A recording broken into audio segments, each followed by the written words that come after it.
Hello.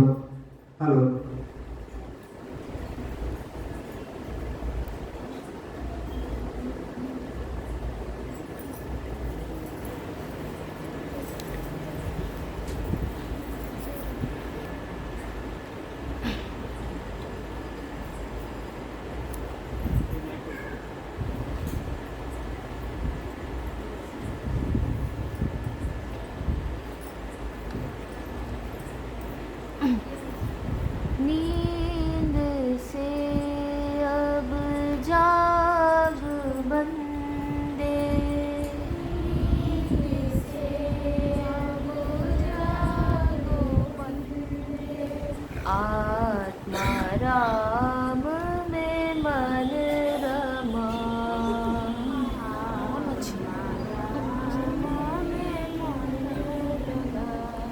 नींद से अब जाग बंदे, नींद से अब जाग बंदे, आत्मा राम में मन रमा, आत्मा राम में मन रमा। सगुण राम से मन हटाकर, सगुण राम से मन हटाकर, निर्गुण राम में मन लगा, निर्गुण राम में मन लगा। नींद से अब जाग बंदे, नींद से अब जाग बंदे, आत्मा राम में मन रमा, आत्मा राम में मन रमा। हो गई है भोर कब से, हो गई है भोर कब से, ज्ञान का सूरज उगा, ज्ञान का सूरज उगा। हो गई है भोर कब से, हो गई है भोर कब से, ज्ञान का सूरज उगा, ज्ञान का सूरज उगा। धार ले सतनाम सोहम, धार ले सतनाम सोहम, भक्ति कर ले तू जरा, भक्ति कर ले तू जरा। हो नींद से अब जाग बंदे, नींद से अब जाग बंदे,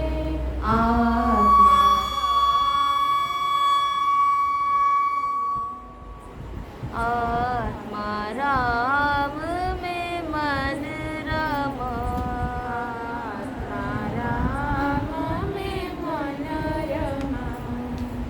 फिर न पाएगा ये जीवन, फिर न पाएगा ये जीवन, कर ले अपना तू भला,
की पूजा पाठ तीर्थ मंदिर को छोड़कर अपने हृदय में बैठे हैं, हनुमान जी द्वारा बताया जा, उसका ध्यान करो, उसका चिंतन करो। दृश्य रूप में है नहीं वहाँ, दृश्य रूप में है नहीं वहाँ, दृष्टा रूप में है सदा, दृष्टा रूप में है सदा, दृश्य रूप में है नहीं वहाँ, दृश्य रूप में है नहीं वहाँ, दृष्टा रूप में है सदा, दृष्टा रूप में है सदा, गुरु कृपा से उल्टे कबीरा, गुरु कृपा से उल्टे कबीरा, राम तो पीछे खड़ा, राम तो पीछे खड़ा, राम तो भीतर मिला, राम तो भीतर मिला, नींद से अब जाग बंदे, नींद से अब जाग बंदे, आत्मा राम में मन रमा, राम में मन रमा, सगुण राम से मन हटाकर, सगुण राम से मन हटाकर, निर्गुण राम में मन रमा,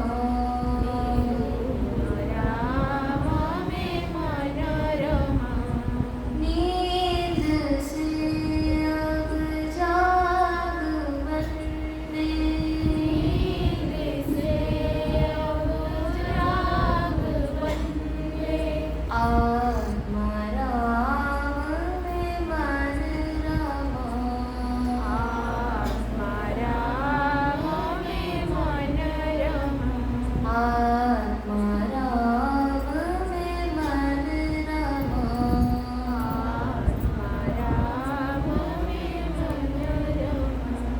प्रार्थना करें, हाथ जोड़कर हृदय के पास ले आए। परमात्मा से जब भी प्रार्थना करें तो नमस्कार करते हुए करें।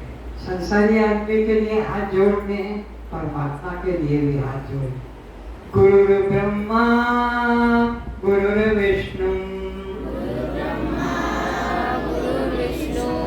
गुरुर्देवो महेश्वरः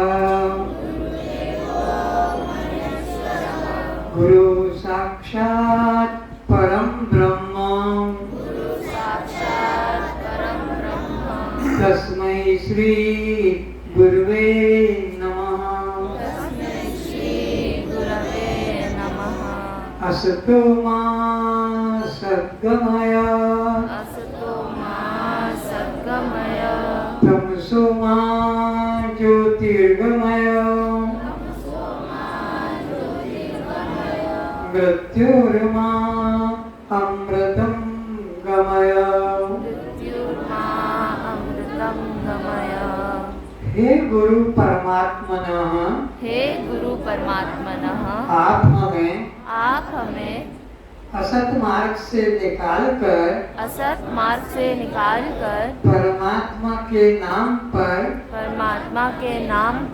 असत मार्गों से निकालकर परमात्मा के सत्य मार्ग का अनुभव कराने की कृपा करें। आप हमें परमात्मा के संबंध में अज्ञान हटाकर, फिर भ्रांति हटाकर सत्य परमात्मा का अनुभव कराने की कृपा करें। आप हमें जन्म मृत्यु के भय से छुड़ाकर जीवित अवस्था में ही परमात्मा का अनुभव कराने की कृपा करें। अमृत की प्राप्ति कराएं। जीवित अवस्था में मुक्ति का अनुभव कराएं।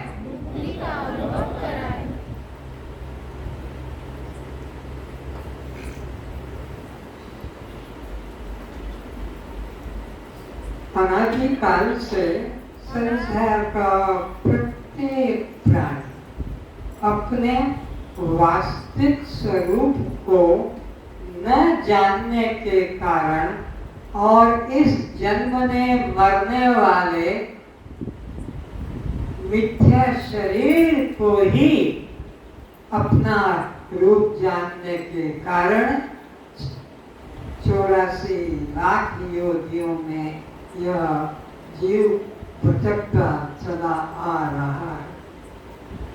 जब तक कोई सद्गुरु नहीं मिलेगा और असत से हटाकर सत्य का, अज्ञान से हटाकर ज्ञान का और मृत्यु से हटाकर अमृत का बोध नहीं कराएगा, अनुभव नहीं कराएगा, तब तक यह जीव इस 84 लाख योनियों के भ्रमण से न आज तक छूट सका, न और अनंत योनियों में छोड़ सकेगा।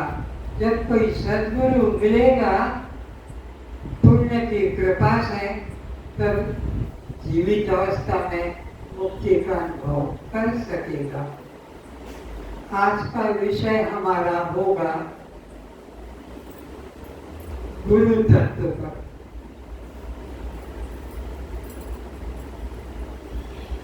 गुरु उसे कहते हैं जो हमसे श्रेष्ठ ज्ञान वाला होता है, उसी को हम गुरु मानते हैं, उसी को अध्यापक, टीचर, मास्टर मानते हैं। तो गु और रु दो अक्षर हैं। गुरु शब्द कैसे बना? गु और रु मिलकर। नोट करने वाले मैं रोज कहता हूँ यहाँ की हर पॉइंट की बातें नोट करें, बाहर नहीं मिलेगी। गु का मतलब होता है अज्ञान,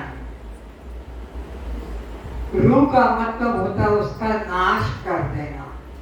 जो अज्ञान के, हमारे अज्ञान को नाश कर सके, उसका नाम है सद्गुरु।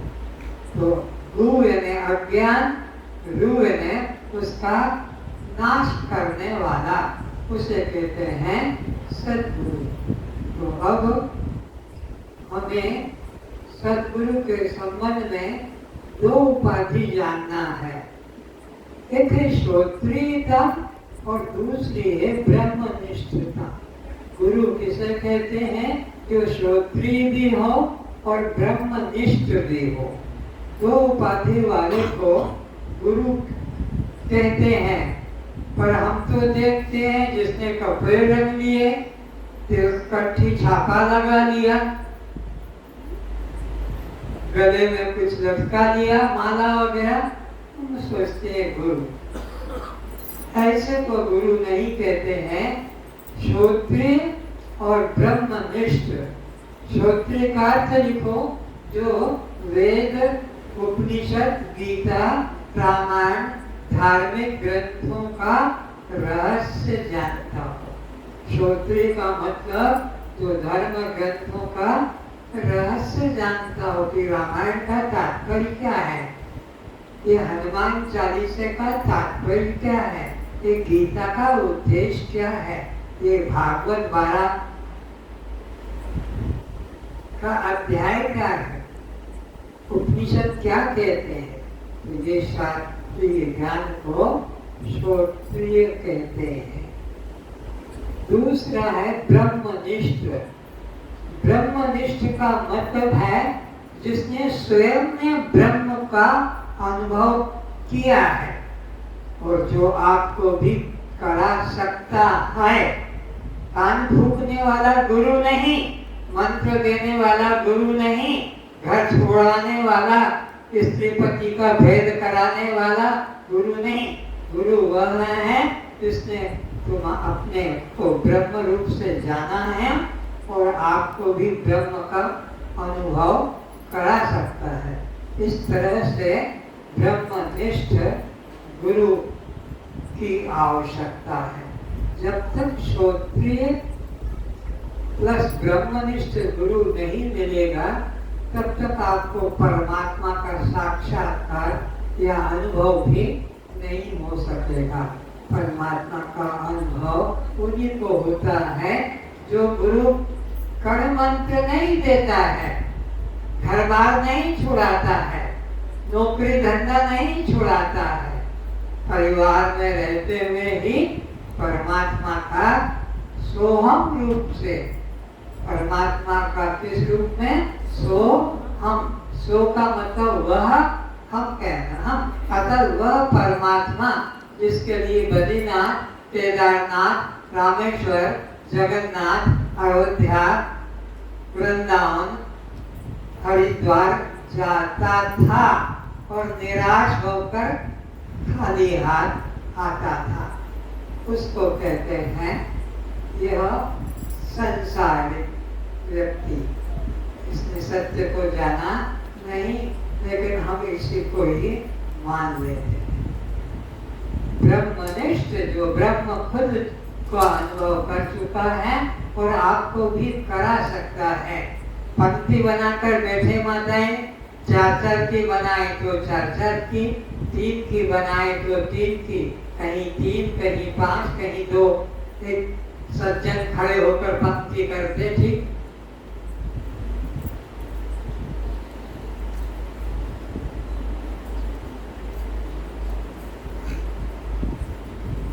पहले लोग तीर्थ करने जाते थे, आपके पिता माता, आप भी गए होंगे, तो वे क्या करते थे?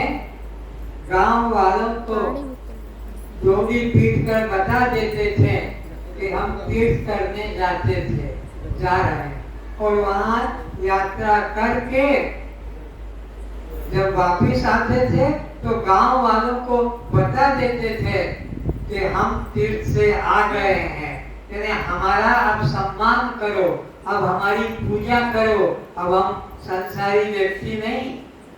घर वही, परिवार वही, संबंध वही, लेन देन का व्यापार वही, लेकिन एक अहंकार उनको होता है, हम तीर्थवासी हो गए, हम तीर्थ करके आ गए। लेकिन गुरु वह जो श्रोत्रिय और ब्रह्मनिष्ठ हो, उनके पास हमें जाना होगा। तो हमारे को कैसे जाना होगा? 4 साधन लेकर जाना होगा।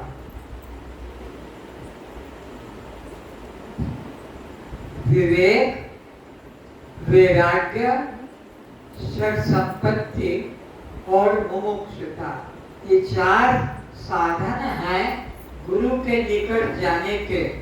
रेल में जाते हैं तो टिकट लेकर जाना पड़ता है, हवाई जहाज में जाते हैं टिकट लेकर, बस में जाते हैं ऑटो में टिकट लगता है। गुरु के पास जाने की 4 चीजें ये टिकट के रूप में है। गुरु के पास में वही लाभ ले सकता है जिसके पास में विवेक हो, वैराग्य हो, षट संपत्ति हो और मुमुक्षुता।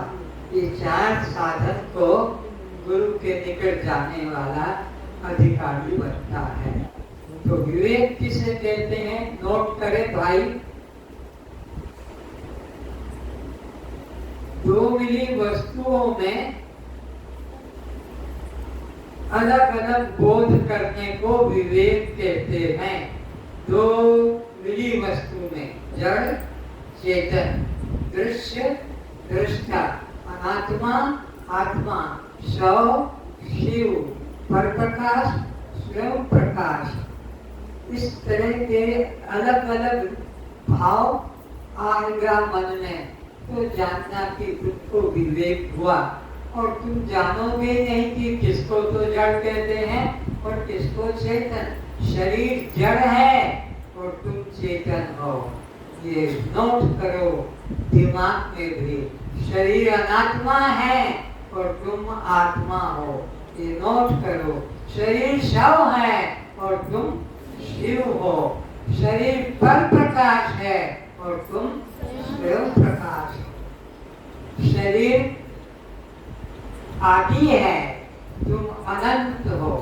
आदि वह जिसका प्रारंभ हुआ, अनंत वह जिसका कभी प्रारंभ नहीं हुआ, सदा सदा से चला आ रहा है। तो ऐसा विवेकवान व्यक्ति सत्य को पाएगा। मूर्ख व्यक्ति कोई नाम ले लिया, हाथ में माला ले ली, सोच लिया हमारा कल्याण हो जाएगा। ठगने की विद्या है गुरुओं के पास, ऐसे शिष्यों को बना लेते हैं। कोई मंत्र में, कोई माला में, कोई रूप में उसको अटका देते हैं। वो सारा जीवन वही रूप, वही नाम और वही माला करता है। तो विवेकवान व्यक्ति को गुरु के निकट बैठने का, जाने का अधिकार है। ये टिकट है गुरु के निकट जाकर ज्ञान पाने का। तो विवेक का मतलब क्या हुआ? दो मिली वस्तुओं में अलग अलग जान लेने को विवेक कहते हैं। अब दूसरा है वैराग्य। वैराग्य किसे कहते हैं? घर छोड़कर, बाबा बनकर जंगल जाना, परिवार छोड़कर नहीं। वैराग्य का मतलब है भोगों में आसक्ति न रखना। पेट भरकर खाना तो खाएंगे, अपने को कपड़ा तो पहनेंगे, जीवन निर्वाह के लिए कोई काम तो करेंगे, करते हुए भी आसक्ति नहीं रहे उस कर्म में। कर्म कर रहे हैं भगवान का समझकर, ये भगवान की तरफ से हमें निमंत्रण है, आदेश है, हमें इसका कर्तव्य करना चाहिए। ब्रह्मलोक तक की भी स्वर्ग वैकुंठ तक की भी इच्छा मन में न रहे परमात्मा को पाने के अलावा। इस जीवन में मुझे परमात्मा को पाना है, परमात्मा के अलावा मुझे और किसी की चाह नहीं करना है। न स्वर्ग की, न वैकुंठ की, न किसी गोलोक आदि की। ये सब लोक बंधन के कारण है। तो वैराग्यवान व्यक्ति परमात्मा को पाने का अधिकारी है। तीसरा है षट संपत्ति। 6 प्रकार की अलग अलग और तुम्हारी योग्यता होनी चाहिए। क्या क्या 6 प्रकार की? संसार के भोगों में आसक्ति न हो, जीवन निर्वाह के लिए काम करें, परिवार पालन के लिए काम करें, लेकिन आसक्ति न हो। दम भोगों में भी हमारी आसक्ति न हो। यहाँ बैठे हैं और तुम्हें चिंता हो कि मैं घर का दरवाजा बंद किया कि नहीं, मैंने बिजली बंद की या नहीं, मैंने पंखा बंद किया कि नहीं, मैंने गैस चूल्हे को बंद किया कि नहीं। यहाँ बैठकर तो ये तुम्हारा सत्संग भी नष्ट हो गया और घर का तो जो होना है, जब जाओगे जो मिलेगा उसे तुम पाओगे। यहाँ बैठकर घर का उपयोग, दुकान का, व्यापार का, संसार का चिंतन न करना, मन को खाली रखना, ताकि परमात्मा तत्व, सत्य तत्व, आत्म तत्व उसमें बैठ सके। इसको कहते शम। संसार का चिंतन न करके सत्संग में और केवल मन को सत्य के लिए खाली रखना। जब यहाँ बैठकर कोई मुख में पान, कोई सुपारी, कोई तंबाकू नहीं रखना, कोई दवा, गोली, चॉकलेट मुख में नहीं रखना। यहाँ बैठकर हमको अपने मन को खाली रखना, उसको कहते दम शम और दम। यहाँ बैठकर कई महिलाएं घर से गोला ऊन का ले आते हैं, सलियां दो, तूने कितने फंदे डाले गले के? वो कहते मैंने 25। यहाँ फंदे से छुड़ाने की शिक्षा देते हैं और ये देवियां स्वेटर गिन गिन के फंदे डालते हैं वहां के कमर के गले के। तो सत्संग में बैठकर स्वेटर नहीं बनना, सत्संग में बैठकर वो करोशे का काम नहीं करना, सत्संग में बैठ के कोई चित्रकारी नहीं करना, सत्संग में बैठकर कोई प्रकार से अपना संसारी काम नहीं करना। इसको कहते हैं दम।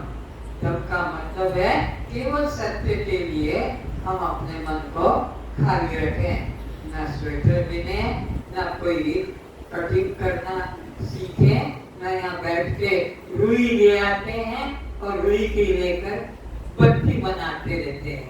रुई लाकर पूजा का काम है, लेकिन सत्संग में ये भी अपराध है। रुई लाकर बत्ती बना कर रख कर ले जाना, तुम्हारा ध्यान परमात्मा में नहीं लगेगा, बत्ती में लगेगा, स्वेटर में लग जाएगा, तो कपड़े पे रंगीन धागे से कुछ चित्र बनाने में लग जाएगा, उसमें मन लगेगा, सत्य में नहीं। तो शम भी रहे, दम भी रहे और तितिक्षा। यहाँ जब बैठो तो तितिक्षा होनी चाहिए। तितिक्षा का मतलब है जो भी हमें कष्ट मिले उसे सहन करना। बैठने को आरामदायक आसन मिल गया तो ठीक, साधारण कोई दरी मिल गई तो ठीक, पंखा का हवा मिल गया तो ठीक, नहीं तो ठीक। तितिक्षा सहन करने की शक्ति को तितिक्षा कहते हैं। तो सत्संग में बैठकर हमें अपने शरीर के आराम को खोजने में ज्यादा समय नष्ट नहीं करना चाहिए। वैसे तो कार्यकर्ता लोग आपके बैठने की व्यवस्था करते हैं, नीचे वालों के लिए या कुर्सी पर बैठने के लिए जैसा जैसा सुविधा होती है उनको देते हैं। इस तरह शम भी होना चाहिए, दम भी होना चाहिए, तितिक्षा भी होना चाहिए। चौथी बात श्रद्धा। जिस गुरु के पास जाते हैं उस गुरु के उपदेश को, एक वचन को अमृत की तरह सुनना है। गुरु ने क्या कपड़े पहने हैं, गुरु ने कौन सा रंग का तिलक लगाया, ये महाराज है, ये सब हमको बाहर चिंतन नहीं करके उसके गीता का, वेद का, रामायण का उपदेश जो हो रहा है उसमें हमको विश्वास, श्रद्धा करना चाहिए। गीता के 4 अध्याय के 34 श्लोक में भगवान ने श्रद्धा की बताई। श्रद्धावान लभते ज्ञानम तत्पर सहितेन्द्रिये ज्ञानम लब्धा परम शांति वचिरेणाधि गच्छति। तो गुरु के प्रति श्रद्धा क्या? गुरु साक्षात परम ब्रह्म। ये शरीर देखने से है पर ये ब्रह्म ही है साक्षात। हमारे उद्देश्य, हमारे कल्याण के लिए मनुष्य रूप धारण किया है। भगवान पृथ्वी पर कब आते हैं? जब जब पाप बढ़ जाता है, लोगों को सताया जाता है, हत्याएं होती है, लूटा जाता है, दुष्ट बढ़ जाते हैं। यदा यदा हि धर्मस्य ग्लानिर्भवति भारत अभ्युत्थानम् अधर्मस्य तदात्मानं सराम्यहम् परित्राणाय साधूनां विनाशाय च दुष्कृतां धर्म संस्थापनार्थाय। इसलिए आते हैं धर्म संस्थापनार्थाय संभवामि युगे युगे। वे युग युग में आकर सतयुग में अवतार, त्रेता में अवतार, कलयुग में अवतार ऐसे अवतार लेकर आते हैं और यहाँ पर धर्म का प्रचार करते हैं, अधर्मियों को धर्म की शिक्षा देते हैं और धर्म के मार्ग पर चलाते हैं। और जब सब धर्मों में चल जाते हैं तो वे जगत से अपना चले जाते हैं। जगत में आने के पहले वे इस रूप में होते हैं और जब जगत से चले जाते हैं तब उनका असली रूप जो है परमात्मा का ये रहस्य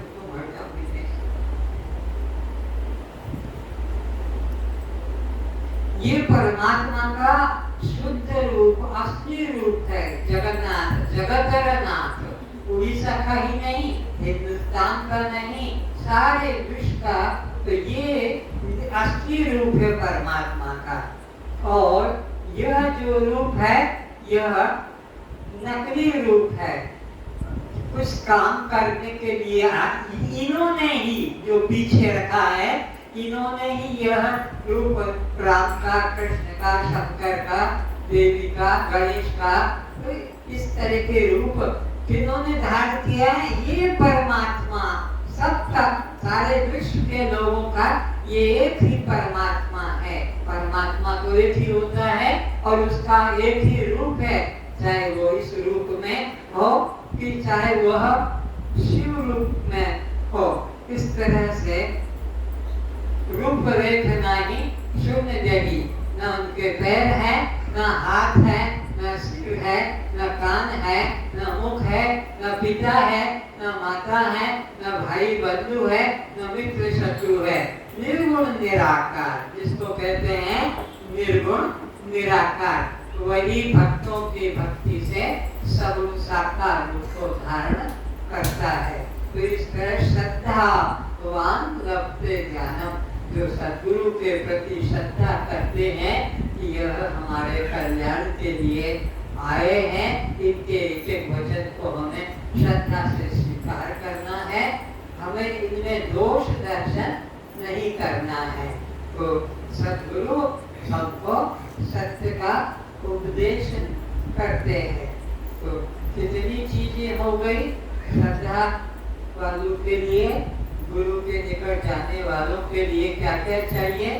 शम चाहिए, दम चाहिए, दीक्षा चाहिए, श्रद्धा चाहिए और अब उसके लिए समाधानता चाहिए। न उसके प्रति हमें संदेह करना है, बल्कि उसके ऊपर ये जो भी कहेंगे हमें उसमें निश्चय करना है, जिससे हमारा कल्याण होगा। इस तरह से समाधानता हो और हमारे मन में विक्षेप ना हो, तो किसी प्रकार का उनके उपदेश सुनने में हमें विक्षेप मन में ना आए। इस तरह से ये 4, 5, 6 चीजें जो बता रहा हूँ, षट संपत्ति, यह हमारे को सद्गुरु के निकट बैठकर श्रवण करने का तरीका बता रहा हूँ। इस तरह से बैठोगे यहाँ तुम्हारे अंदर वो अमृत उतरेगा, यही पीते हुए, और मुक्ति का भी यही अनुभव करोगे। घर छोड़कर बाहर कुछ जाकर करने की जरूरत नहीं पड़ेगी। तो शम, दम, तितिक्षा, श्रद्धा, उपरामता और समाधानता, भोगों से उपराम होकर यहाँ सुनेंगे। भोगों में अगर रस रहेगा तो फिर यहाँ का कथा का अनुभव रस आपको आएगा नहीं, तो उपरामता भी जरूरी है। तो अब मैं आपसे कल पूछूंगा कि भाई बताओ, गुरु के निकट जाकर हमें कितनी योग्यता लेकर जाना है? 6। कौन कौन सी? शम, दम, तितिक्षा, श्रद्धा, उपरामता, समाधानता। तो गुरु के निकट जाते हैं तो हमारे पास ये योग्यता होनी चाहिए और मुक्ति की इच्छा लेकर जाए और कोई इच्छा लेकर न जाए। तो गुरु हमें इस तरह से चुनना है जो हमारा कल्याण कर सके। अब इस संबंध में आपको असली नकली की पहचान का कई दृष्टांत देकर समझाया जाएगा, जिससे आप असली को पहचान पाएंगे।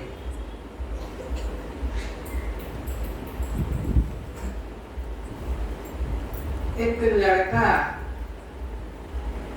जोहरी की दुकान पर उसका बाप काम करता था। कई दृष्टांत से समझेंगे। जोहरी की दुकान के ऊपर वो काम करता था उसका बाप।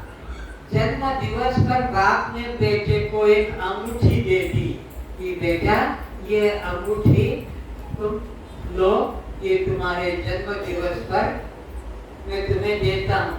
लड़के ने वो अंगूठी पहन ली और बाप कुछ दिनों बाद मर गया। बहुत ध्यान से सुनना। घर गरीबी था, बाप नौकरी करता था पर जोहरी की दुकान पर नौकरी करता था। हीरे जवाहरात दुकान पर नौकरी करता था, मर गया।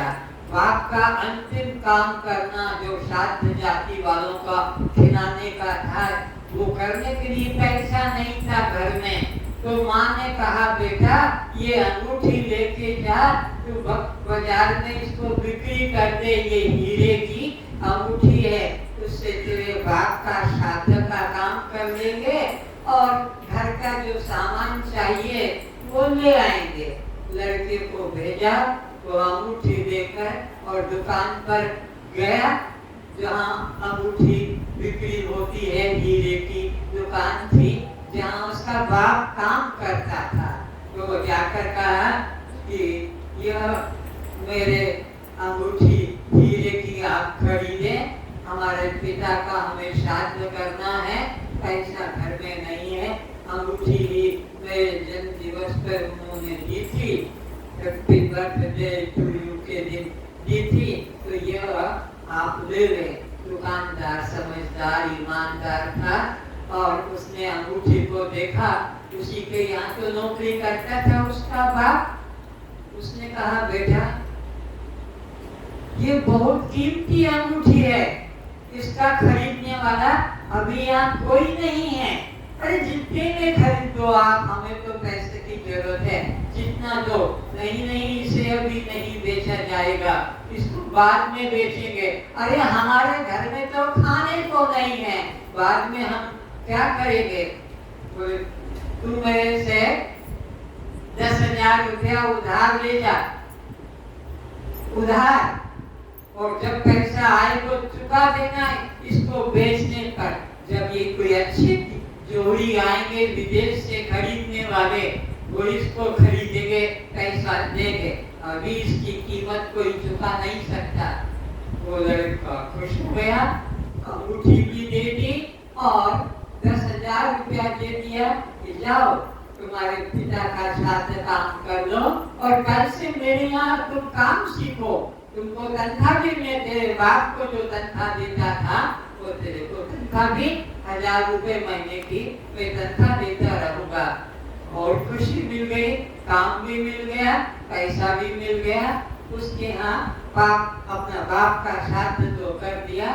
धीरे धीरे वो उसके जोहरी की दुकान के ऊपर अपना काम सीखने लगा। सीखते सीखते जब वो 6 महीना हो गया तो जोहरी ने परीक्षा की इस बात की कि यह कितना सीखा है। तो अपना दुकान छोड़कर जोहरी उसके भरोसे जाता था और कहता था ये इसमें बेचना, ये इसमें खरीदना, ये दाम खरीदने का, ये बेचने का। तो देखा कि ये लड़का होशियार हो गया है जोहरी बने का। अब 6 महीना हो गया तो उस दुकान वाले ने उस नौकर को कहा बेटा तुम्हें याद है मैंने 10,000 रुपया तुम्हें उधार दिया था? बोले हाँ। अब तुम योग्य बन गए हो, आज वह हीरे की अंगूठी वो तुम जो बेचने लाए थे उसे ले आओ। और आप तुम्हें पता है कि वो कितने में बिकेगी, क्योंकि तुम खुद जोहरी बन गए हो। वो गया माँ से कहा, माँ वो पिताजी ने जो मुझे हीरे की अंगूठी दी थी वो दे दो, आज मेरे मालिक ने 10,000 रुपया मांगा है, मुझे उधार जो दिया था। माँ ने भी जल्दी से अलमारी में से अंगूठी निकाली और बेटे को कहा, ले बेटा ले जा और उसका कर्जा चुका देना और बचे रुपया उससे अपने घर का सामान ले आना। वो लड़के ने माँ से अंगूठी को लिया और अंगूठी को देखा, माँ इसे रख दो, इसे रख दो, इसे नहीं बेचेंगे। माँ ने कहा, बेटा अभी जो अंगूठी है ना, उसको बिक्री कर दो, फिर दूसरी ले आना। नहीं नहीं, इसने मुझे मनुष्य बनाया है, इस अंगूठी ने मुझे मनुष्य बना दिया है, इसको नहीं बेचूंगा। माँ नहीं समझ पाई, क्योंकि उसी के वजह से वो जोहरी बन गया, जोहरी की दुकान पे काम करता रहा। अंगूठी तो माँ को दे ही दी थी उसी दिन जब 10,000 रुपया दुकान वाले ने उधार दिया, और अंगूठी भी कहा रख लो, जब अच्छा बिक्री का समय आएगा, अच्छे खरीदने वाले विदेश से आएंगे जोहरी, तब बेचेंगे। तो अब वो माँ दे दी। 6 महीने बाद मांगने गया, माँ वो अंगूठी मेरी दे दो, आज मेरे मालिक ने मांगा है, तो उसे बिक्री करके और दे देंगे। अंगूठी माँ ने दी और कहा, माँ इसे नहीं बेचेंगे। माँ कहती, बेच दे। नहीं नहीं माँ, ये नहीं, इसने मुझे मनुष्य बना दिया है। माँ नहीं समझी, वो नकली था, वो हीरा नहीं था, नकली था। 6 महीने में असली और नकली की पहचान हो गई और वह कर्ज से मुक्त हो गया। तो बात यहाँ ये समझाना है कि यहाँ बैठोगे, यहाँ बैठेंगे तो आपको पता लगेगा असली परमात्मा क्या है और नकली परमात्मा क्या है। आज के पहले किसने तुम्हें कहा था कि ये असली और ये नकली है, ये निराकार ये साकार है, ये निराकार ये साकार है। ऐसे कई तरह तुमको गूढ़ रस किए थे, शव है, मैं शिव हूँ, ये किसने ज्ञान दिया था आज तक के? इसने सत्संग किए, इसने ग्रंथ पढ़े, इतने गुरुओं के पास गए, पर किसने कहा ये अनित्य है और तुम नित्य हो, ये असार है तुम सार हो, ये जड़ है तुम चेतन हो, यह पर प्रकाश है तुम स्वयं प्रकाश हो, यह जड़ तुम चैतन्य हो। ये ज्ञान कहाँ था? तो जब कुछ दिन बैठोगे तो ये पता लग जाएगा। अस्त्वम, ये दृष्टा क्या है? ये दृष्टा किसे कहते हैं? इसका आपको बोध करा दिया। क्या कराया? दृष्टा किसे कहते हैं? जो सबको देखता है, जो देखता है उसे दृष्टा कहते हैं। तो जो देखता है उसे दृष्टा कहते हैं। दिखने वाले को क्या कहेंगे? जो दिख रहा वो क्या है? दृश्य है। तो एक दृश्य है और एक दृष्टा है। अभी हम ये ग्लास इसको देख रहे हैं, तो ये दृश्य है कि दृष्टा है? ये दृश्य है।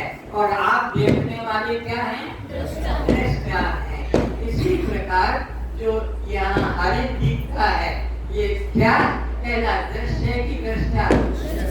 क्या है? दृश्य है। लेकिन आप दृष्टा, आप क्या हैं? दृष्टा है। इसी प्रकार यहाँ पर जो मूर्ति दिख रहे हैं, यह विचारे ये और आप में कौन तो अनात्मा है, कौन आत्मा है? तो आप क्या हैं? आत्मा है। और ये क्या है? अनात्मा। आत्मा के 4 लक्षण क्या क्या हैं? बोलो। शस्त्र से, अग्नि से, पानी से, पवन से। कौन? जो अंदर बैठा है, जो अंदर बैठा है, जगन्नाथ इसका लक्षण बताते हैं। यह प्रतीक है, वैसे तो ये लकड़ी का बना हुआ है और समझाने के लिए दृष्टांत दे दिया है। तो जो शस्त्र से कटता नहीं, अग्नि से जलता नहीं, पानी से भीगता नहीं, पवन से सूखता नहीं। तो तुम कौन हो? ये शरीर हो कि आत्मा हो? तो शरीर नहीं हो, शरीर तो जल जाएगा, कट जाएगा, इसमें कुछ नहीं है, हर बार बदलता है। लेकिन इस शरीर को छोड़कर दूसरे शरीर में कौन जाता है? वही जो कटता नहीं, जलता नहीं, सूखता नहीं, भीगता। गांव वाले, घर वाले इसको तो जला देंगे, शत्रु काट देगा, पानी में डुबा दिया जाएगा। लेकिन अंदर जो तत्व है, जिसको हनुमान छाती चीर कर दिखाता है, परमात्मा सबके हृदय में भी वो कभी जलता नहीं, कटता नहीं, भीगता नहीं और सूखता नहीं। तो उस तत्व को हमें सद्गुरु के पास जब कुछ दिन बैठेंगे, कछुक काल करिए सत्संगा, तब ही हो ही मोह भ्रम भंगा। तब जाकर यह मोह अज्ञान भ्रम दूर जाएगा। ऐसे यह दूर होने वाला नहीं है। और इसी प्रकार गुरु क्या करता है? ज्ञान रूपी नौका पर बिठाकर भव सागर से पार करा देता है। ज्ञान नौका की तरह है। जैसे नदी पार होना है तो नौका से चलेंगे, जैसे ही भव सागर से पार होना है तो ज्ञान के द्वारा ही हम पार हो सकेंगे।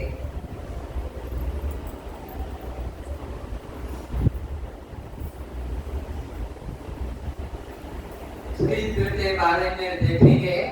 गोपियां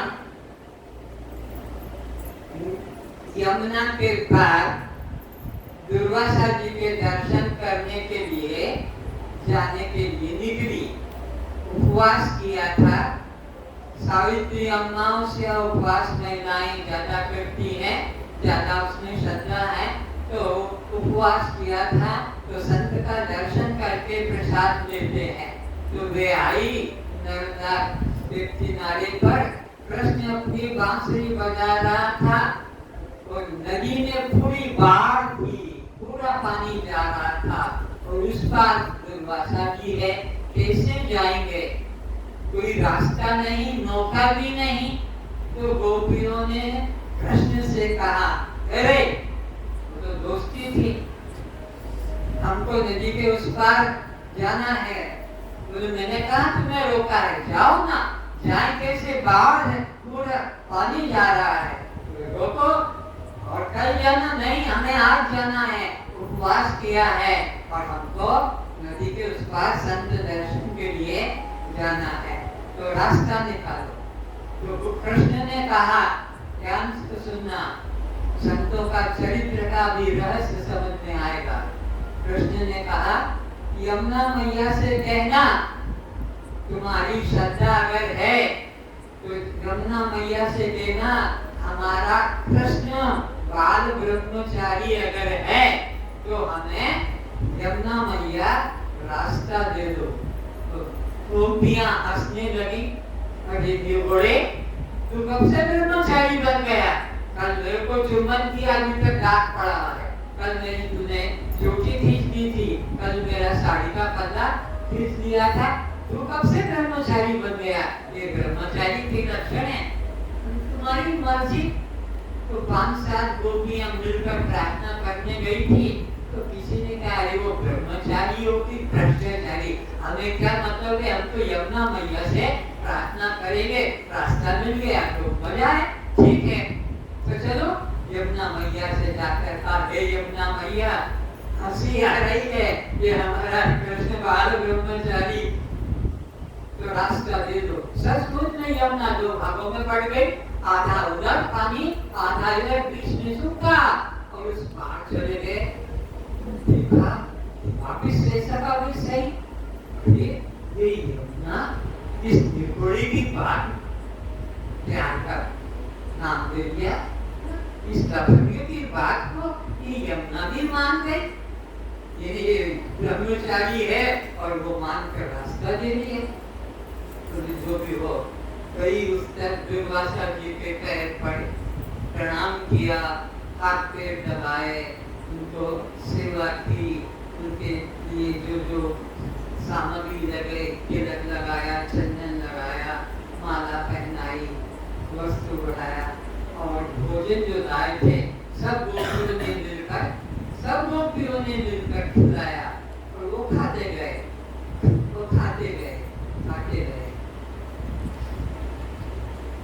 बच्चों के लिए, प्रसाद के लिए भी नहीं छोड़ा, सब खा गए। और कल महाराज संध्या हो रही है, पति लोग घर आ जाते हैं, हमको घर पहले पहुंचना होगा, नहीं तो हमारी मुश्किल हो जाएगी, घर में घुसने नहीं देगा, खड़ा कर देगा। तो पुरुषों का राज्य है स्त्रियों को हाथने का, चलाने का। तो इस तरह से हम जाए, उधर जाए कैसे? यमुना में तो भूल जा रही बाढ़, तो फिर आए कैसे थे? ये कह के आए थे कि कृष्ण हमारा ब्रह्मचारी हो, तो हे यमुना मैया हमें रास्ता दे दो। उसने रास्ता दे दिया और हम आ गए। अब जाओ, बोले जाए कैसे? यमुना में जो बाढ़ जा रही है, भूल जा रही है, तो उसको बोलना दुर्वासा ऋषि ने जीवन में ध्रुव घास के अतिरिक्त, ध्रुव घास होता है याद है, हरा छोटा सा ध्रुव घास के अलावा कुछ न खाया हो। तो उन्होंने कहा तो वो भी ब्रह्मचारी बना, भ्रष्टाचारी होके, और ये सब खा गया, बच्चों के लिए प्रसाद भी नहीं छोड़ा, और बोले ध्रुव घास के अलावा कुछ न खाया हो तो रास्ता दे दो। तो इस तरह से उस तरफ वो चले गए। फिर देखा तो यमुना वेशी की वेशी तो संतों का चरित्र को नहीं देखना, संतों के वचन अमृत है, उनको सेवन करना, जैसा कहा है सद्गुरु ने, कस्त्वम तो आप जड़ हैं ये मानो, आप दृश्य हैं दृष्टा है ये मानो, आप शव हैं शिव हैं ये मानो, आप प्रकाश हैं ये मानो अपने अंदर। गुरु तो तुमको कहेगा कि तुम दृष्टा साक्षी आत्मा हो, लेकिन तुम तो अपने को स्त्री और पुरुष, गुड़िया बंगाली, जवान बूढ़ा इस तरह से मानते हो। ये कभी मत मानना, ये तुम्हारा देह के धर्म है। नाम कहो, जाति कहो, उम्र कहो, पिता माता पति पत्नी, देह भी तुम्हारा नहीं, तुम देह से अलग दृष्टा साक्षी आत्मा हो।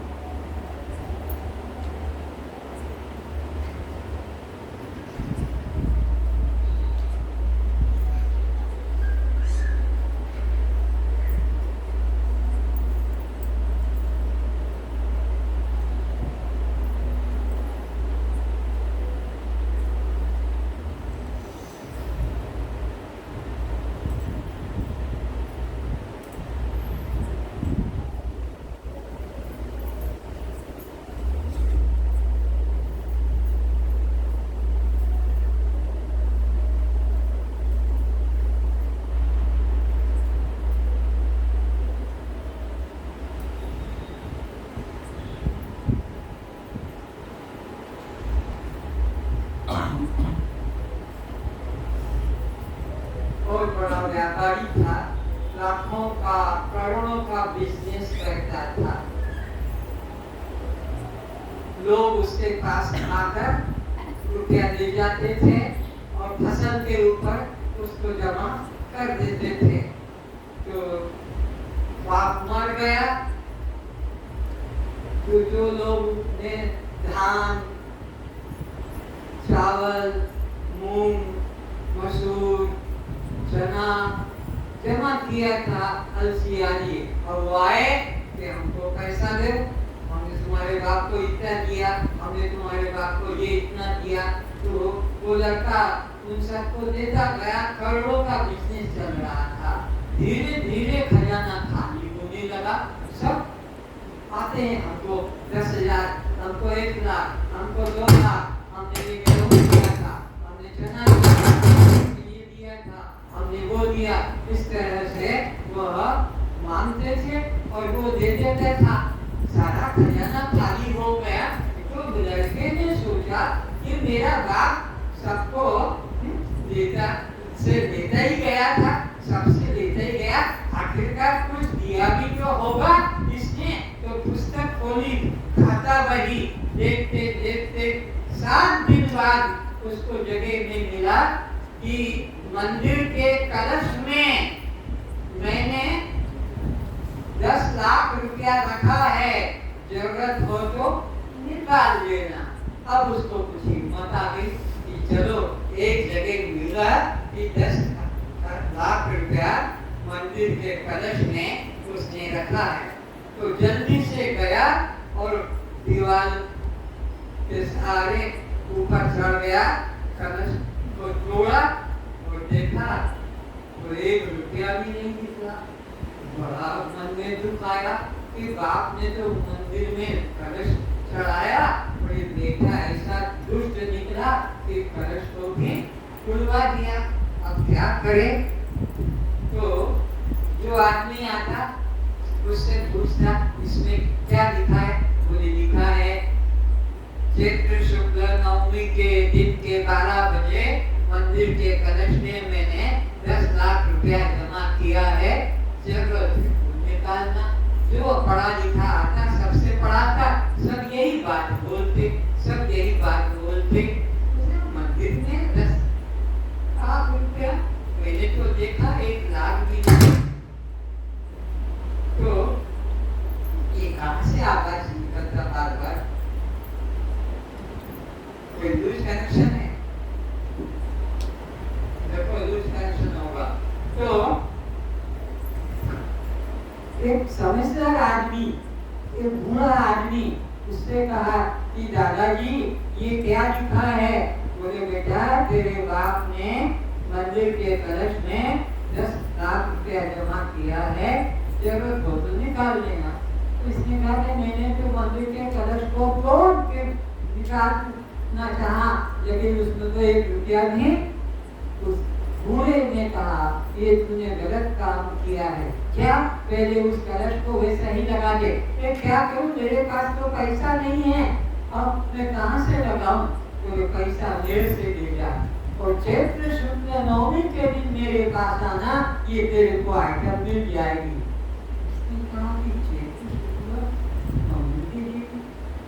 इंतजार करा, वो 3 महीने बाद आने वाला था चैत्र महीना।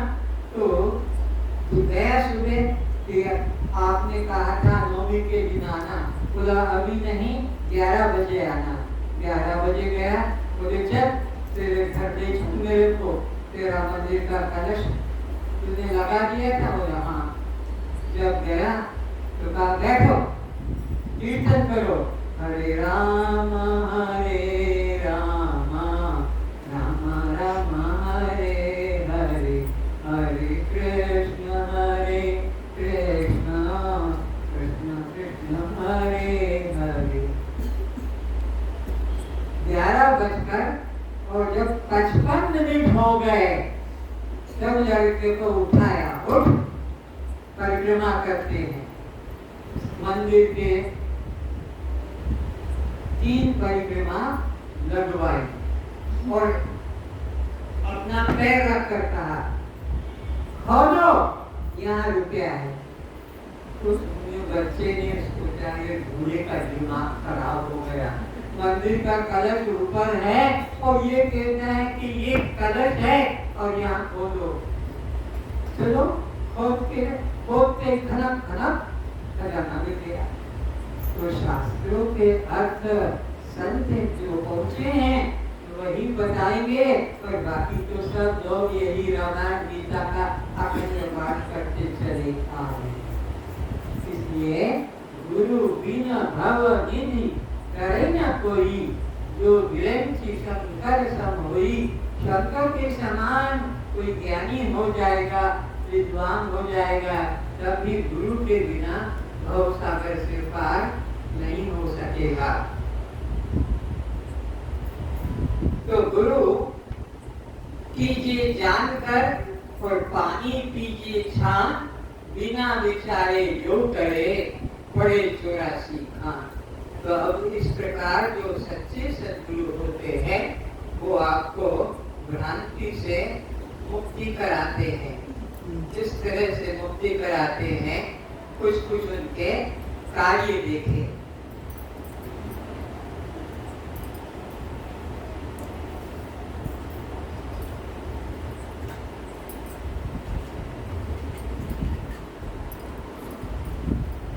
गुरु अपना वैभव दिखाते हैं कि इसके अंदर से ज्योति प्रकट, ये ज्योति लिंग है तो ज्योति प्रकट होगी।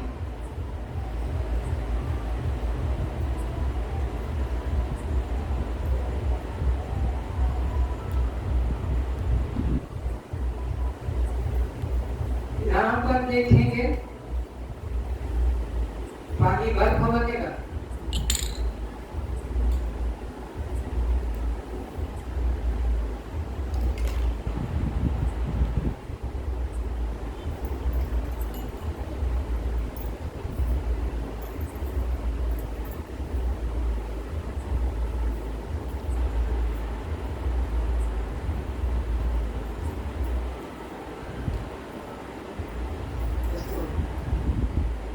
हाथ में इतनी शक्ति है कि ज्योति प्रकट कर देता है। अपनी बिजली अंदर सही का निकाल कर दिखा देता है। इसलिए गुरु जो है यह सदा आपको सच ज्ञान कराएगा।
गिराएंगे।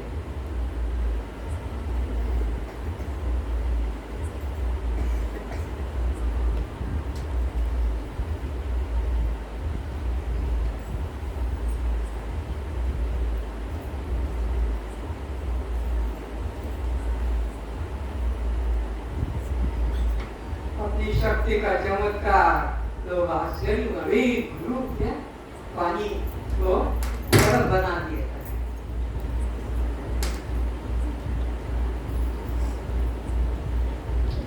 अब देखो यज्ञ करता है अग्नि प्रकट करने के लिए। पंखा बंद करिए।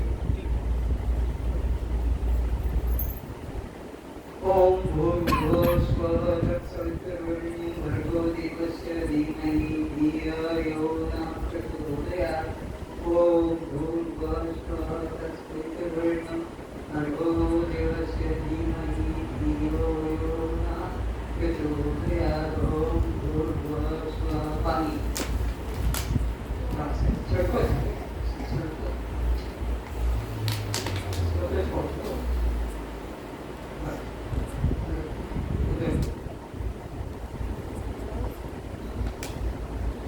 तरह से इसके अंदर अपनी शक्ति से 2 टुकड़े कर देगा। तुम छीलोगे अपने आप टुकड़े निकलेंगे। उठो बच्चे, हाँ इसको छीलो। इसमें 2 टुकड़े अंदर निकलेंगे, उधर दिखाते हुए छीलो। तुम ताकत मत लगाना, छीलो पूरे, छीलते जाओ, छीलते जाओ।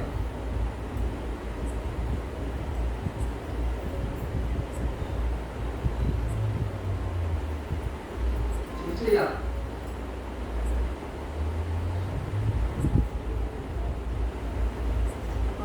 टुकड़े गुरु की शक्ति का चमत्कार, कितने 3 निकले।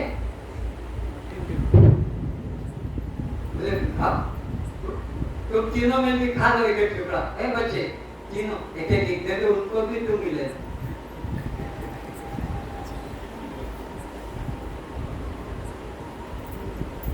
आप उठे, आप उठ गया। इसमें 4 टुकड़े निकलेंगे। हाँ,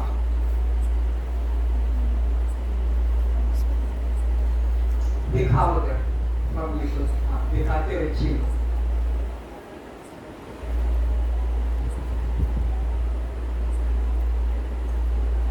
दिखाते जाओ, छीलते जाओ, दिखाते भी जाओ, उधर दिखाते तुम मत हाथ लगाओ, अपने हाथ में गिरेंगे उधर।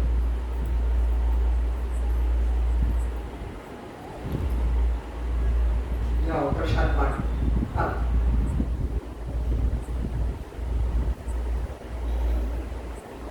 कितने निकले? 7।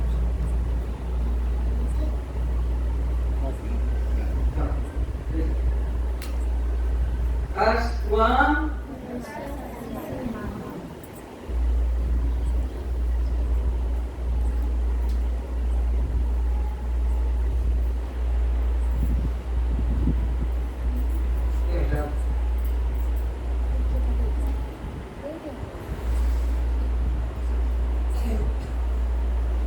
एक तुम भी खाओ, तुम्हारे हिस्से से शक्ति से बना।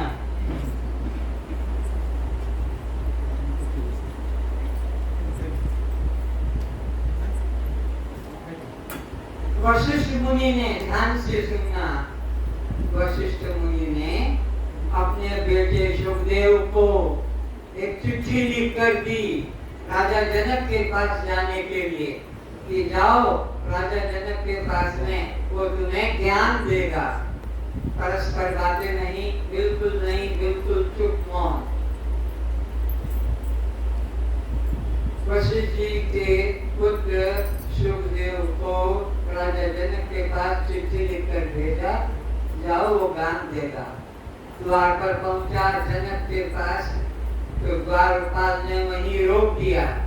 ये चिट्ठी हम जनक को देंगे, वो जो आदेश देगा वो करेंगे। तो जब जनक के पास गए तो चिट्ठी लेकर उसमें लिखा था, मैं अपने बेटे को आपके पास में ज्ञान देने के लिए भेज रहा हूँ, ज्ञान देने के लिए भेज रहा हूँ, इसे ज्ञान देना। वो चला गया। बोले 7 दिन वहीं खड़े रहो। वशिष्ठ जी के बेटे ज्ञानदेव को, सुखदेव को भेजा ज्ञान लेने, पर जनक ने ज्ञान न देकर कहा अभी 7 दिन बाहर खड़े रहो, मैं बुलाऊंगा। 7 दिन तक सुखदेव बाहर द्वार पे खड़ा रहा, कोई बातचीत नहीं की, कोई मुलाकात नहीं की। 7 दिन बाद अपने कर्मचारी को कहा कि देखो वो सुखदेव आया था, व्यास का बेटा, वो खड़ा है कि भाग गया, और खड़ा है तो उसके मुख मुद्रा इस प्रकार की है। तो मुख मुद्रा को देखा कि वो तो जो का त्यों प्रसन्न है, कोई चेहरे पर कभी ग्लानि नहीं। तो कहा अब उसको महल में बुला लो। महल में बुलाया, पर जनक मिला नहीं। हम बुलाएंगे जब समझेंगे। 7 दिन तक महल के अंदर रहा, कोई खाने पीने की बातचीत नहीं, मिलने की बात नहीं। 7 दिन 14 दिन बीत गए, लेकिन वो बातचीत नहीं हुई।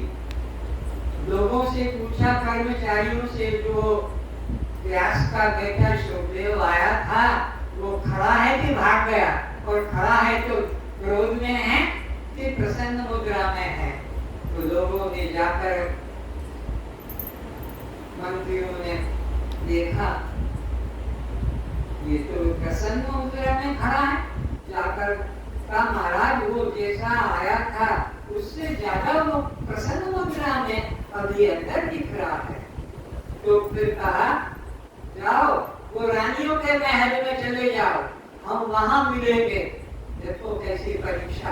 रानियों की कहा वो जो भी व्यवहार करे उसमें पर पुरुष का भाव मत करना, इनकार मत करना। 7 दिन बाहर रहा, 7 दिन अंदर रहा, 7 दिन के लिए रानियों के महलों में पहुंचा दिया। और रानियों से पूछा, कहा कि किसी प्रकार के व्यवहार में जो रुकावट नहीं करना। और दूसरे दिन सुबह पूछा कैसा है उसका चरित्र। बोले महाराज वो तो हमें मुर्दों की तरह देखता था, हमारे वो मुर्दा समझता था, वही उसके चेहरे पर हंसी नहीं, हम चाहे उसको हिलाएं, पैर में गुलगुली करे, कमर में कहीं भी वो हिलता जुलता था। तब उसको कहा कि ठीक है, सुबह हम उसको अपने कक्ष में बुलाएंगे। और उसको एक कटोरे में दूध दे दिया और कहा इस कटोरे को लेकर तुम परिक्रमा करो।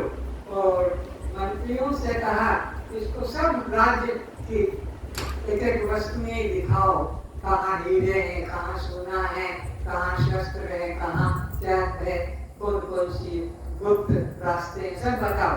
और इससे कहा कि एक बूंद भी पानी दूध का नीचे ना गिरे।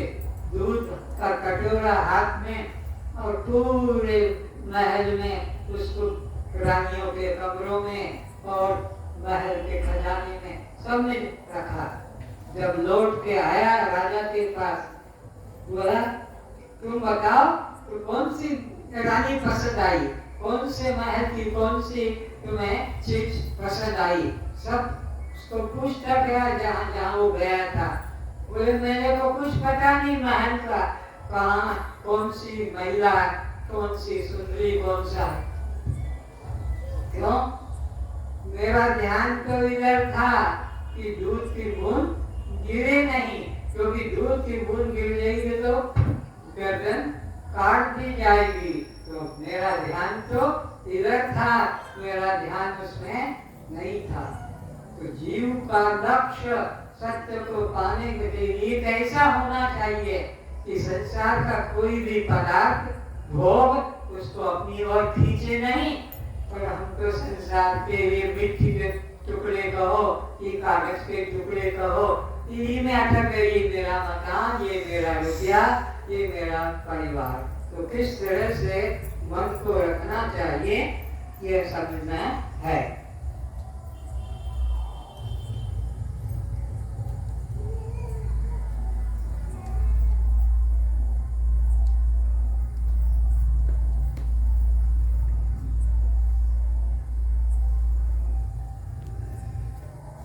गुरु का उच्चिष्ट खाने से कल्याण होता है। गुरु उच्चिष्ट का मतलब होता है गुरु के मुख से निकला हुआ।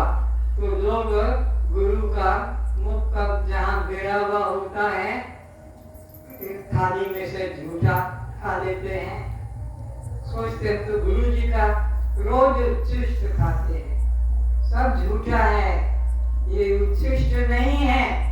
गुरु जी ने खाते खाते जो हाथ छोड़ दिया, हलवा छोड़ दिया, फिर रोटी पूरी छोड़ दी, तुमने उसको खा लिया और बड़ा गर्व, हमने तो उच्चिष्ट ग्रहण किया। ये उच्चिष्ट नहीं हुआ। अगर इसको उच्चिष्ट कहे तो बिल्ली भी खा लेती है, कुत्ता भी तो खा लेता है, उनका भी कल्याण हो जाना चाहिए। फिर ये वेद उपनिषद का क्या होगा? 4 वेद बेकार हो जाएंगे, झूठे पड़ जाएंगे। 18 पुराण का क्या उपयोग होगा? 1108 उपनिषद का क्या होगा, 5 रामायण का क्या होगा? अगर उच्चिष्ट आने से, उच्चिष्ट का मतलब होता है गुरु के मुखार बिंद से निकला हुआ महावाक्य। नोट करो, गुरु के मुख से निकला हुआ महावाक्य को उच्चिष्ट कहते हैं। महावाक्य क्या है? अहम ब्रह्मास्मि। यजुर्वेद बृहदारण्यक उपनिषद के 4th अध्याय के अंदर मिलेगा अहम ब्रह्मास्मि। अर्थ लिखो, मैं ब्रह्म हूं। ये उपनिषद का, बृहदारण्यक उपनिषद का मंत्र है, महावाक्य। महावाक्य का अर्थ होता है जिस वाक्य के द्वारा जीव और ब्रह्म की एकता का ज्ञान होता है। एकता का अलग अलग है, ये भेद ज्ञान हो गया, ये अलग वे अलग, ये गुरु ये शिष्य, और यह परमात्मा यह आत्मा। अलग अलग जानने को भेद ज्ञान कहते हैं, एक करके जानने को अभेद ज्ञान कहते हैं। अभेद ज्ञान से मुक्ति। दूसरा महावाक्य है मांडव्य उपनिषद का 2य मंत्र, अयम आत्मा ब्रह्म। ये आत्मा हनुमान जिसको चीर कर बता रहा है, यह आत्मा क्या है? यह ब्रह्म है। अहम ब्रह्मास्मि। कहाँ छुप गया? ट्रेनिंग हो गया, समझ गए लोग। ये सबके हृदय में परमात्मा बैठा है। तो अयम आत्मा ब्रह्म। मंदिर जाने की, तीर्थ जाने की, स्वर्ग जाने की जरूरत नहीं है। तुम्हारे इसी हृदय मंदिर में परमात्मा आत्मा रूप से, साक्षी रूप से, चेतन रूप से बैठा हुआ है। तीसरा महावाक्य प्रज्ञानम ब्रह्म। उपनिषद में यह जो साक्षी आत्मा है यही ब्रह्म है। ये तीसरा महावाक्य उपनिषद के अंदर आपको यह मिलेगा। और चौथा महावाक्य है छांदोग्योपनिषद के 6ठे अध्याय का 8म प्रकाशक में 7म मंत्र तत्त्वमसि। वेद के तत्त्वमसि महावाक्य से मिलेगा। अरे यह परमात्मा ही आत्मा है, वह दो ही है। इस तरह वेद उपनिषदों का ज्ञान बताता है। तो गुरु का उच्चिष्ट समझ गए, मुख से निकला हुआ महावाक्य। मुख से जो महावाक्य निकलता है उसको कल्याण होता है।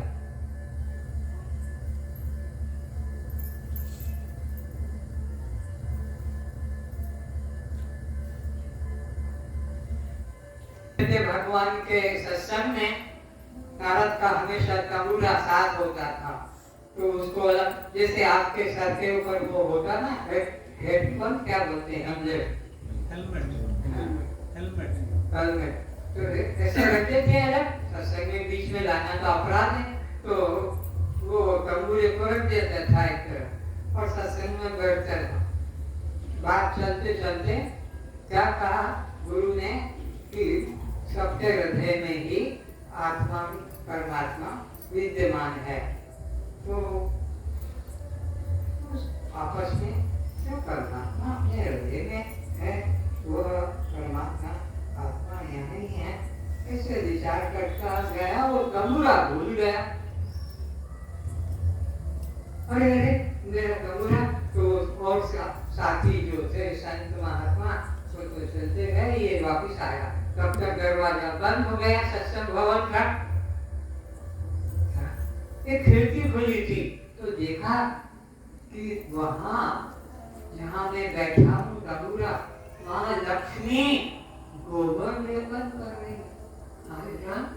गोबर लेपन कहाँ करते हैं? या गंदगी होती है, हम उसको पवित्र करने के लिए थोड़ा हर घर में गोबर रख लेते गांव में बचा। जब कोई आया खाना खाया तो छिड़क दिया। तो गोबर ले लो। और छबरी लक्ष्मी से तो कुछ कहानी, भगवान विष्णु के पास गए नारद कि प्रभु मेरे मन में एक शंका है, बोला अभी मैंने प्रवचन समाप्त किया था, अब मेरे को भी तो आराम करने दे। बोले तुमको तो नींद आ जाएगी, मेरे को नींद नहीं आएगी। क्यों? ऐसा तो मैंने कुछ विषय कठिन नहीं रखा। कठिन ये कि मैं जहाँ बैठा वहाँ लक्ष्मी गोबर लेपन कर रही है। गोबर लेपन का मतलब है जहाँ गंदगी होती है, तो क्या मेरे अंदर से कोई हरा मूठा निकला? क्या बात हुई जो गोबर का लेपन हो रहा है? बोले तेरा कोई गुरु है? बोले मेरा कोई गुरु नहीं, मैं नहीं मानता। बोले चल निकल यहाँ से, गुरु समझाएगा इस रहस्य को। तो वहां से चला गुरु के पास खोजने के लिए। तो वहां पर पूछा तुम कौन हो?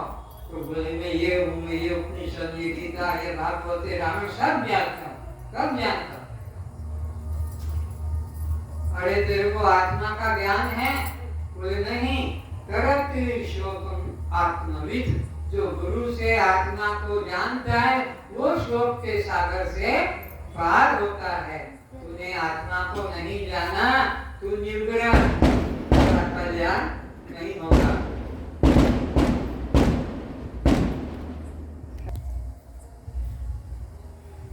तो वहां उसको ज्ञान दिया, अयम आत्मा ब्रह्म, ये आत्मा ही ब्रह्म है। और तत्वमसि वह तू ही है, वो कोई अन्य नहीं है। याद रखो, परमात्मा को अन्य मानना पाप है। मंदिर में मानना, तीर्थ में मानना, चित्र में मानना, मूर्ति में मानना, ये पाप है। ये तुम ब्रह्म हत्यारे बनते हो। जो परमात्मा को अपने से दूर किसी मूर्ति में, मंदिर में, तीर्थ में मानता है वो ब्रह्म हत्यारा है। और अपने को जो देह मानता है वो आत्मा हत्यारा।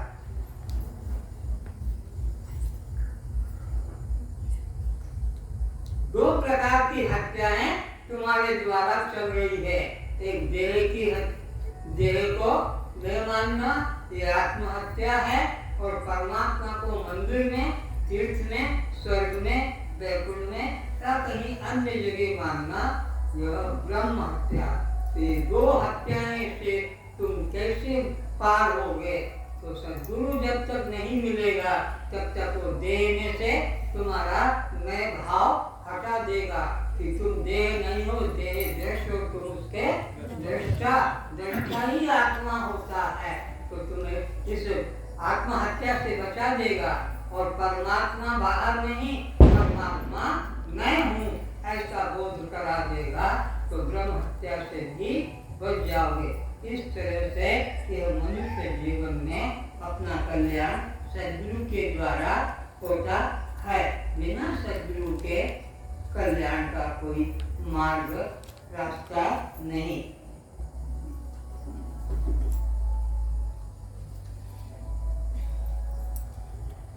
यहाँ से उठ के तो ध्यान रखना, पहले महिलाएं निकलेंगी, पुरुष लोग नहीं उठेंगे। और बीच के पोल के बीच में पोल है, खंबा, वहाँ एक टब रखा है। उस टब में तैरता हुआ पत्थर को तुम उठा पी सकते हो, लेकिन इतना झंझट मत करना। पत्थर है और वो तैर रहा है, जिसपे राम नाम लिखा हुआ, तैरता पत्थर। यहाँ पर जब राम गए थे लंका, तो कैसे गए थे? रामेश्वर से।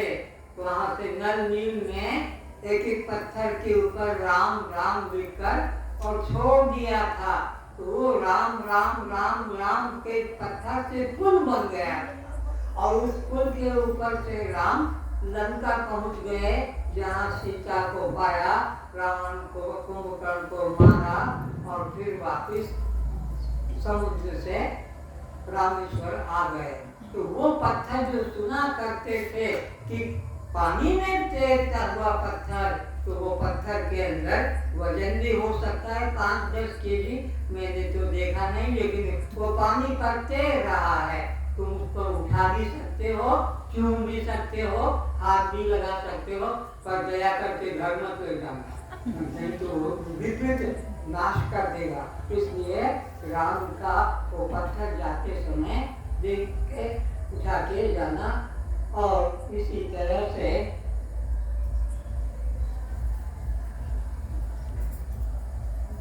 कबीरदास जी रामदास जी के शिष्य थे। आप संतों की महिमा सुनो तो रामदास जी ने कबीर को कहा, अरे कबीरा, जा गाय का दूध लिया, मेरे बाप का श्राद्ध करना है। कबीरदास जी गुरु की आज्ञा लेकर वो अपना बाल्टी लेके गए और कुछ खाने का लेके गए। एक मरी हुई गाय के आगे वो दाना रख दिया और गाय का स्तर के पास बाल्टी लेकर बैठ गए। आधा घंटा हो गया, 1 घंटा हो गया, रामदास को गुस्सा आ गया गुरु को। कैसा शिष्य, इतनी सी बात कही थी कि मेरे बाप का श्राद्ध करना है और दूध लेकर आओ जा। तो गया डंडा लेके, और जहाँ कबीर बैठा था गाय के, मरी गाय के आगे दाना और उसके पास में बाल्टी दूध के लिए और दिया। क्यों रे, क्या कर रहा है? बोले गुरु जी गाय का दूध के लिए इंतजार करो। अरे ये मरी गाय है, ये क्या दूध देगी और ये खाएगी? आप किसका श्राद्ध करना चाहते हैं? चल हो गया तो वापस घर गया, हो गया। गुरु जी को पता लगा कि मैं भी तो वही काम कर रहा हूँ कि बाप मर गया, उसका मैं श्राद्ध कर रहा हूँ, वो क्या खाएगा, उसको मिलेगा। अज्ञानी लोग इस तरह से मस्ती करते हैं।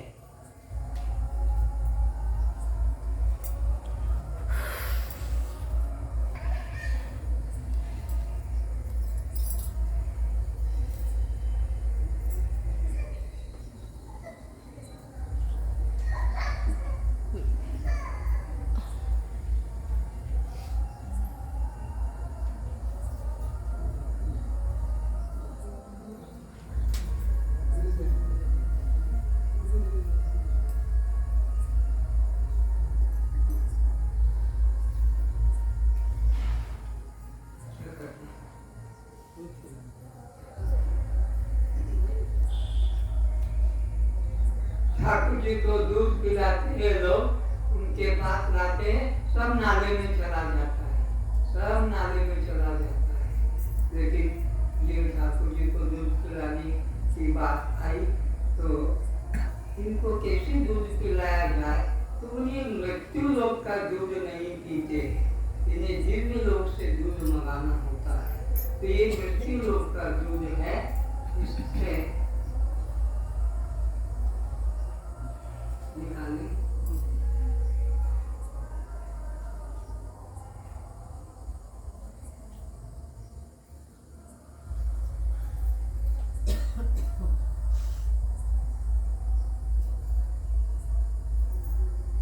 करो।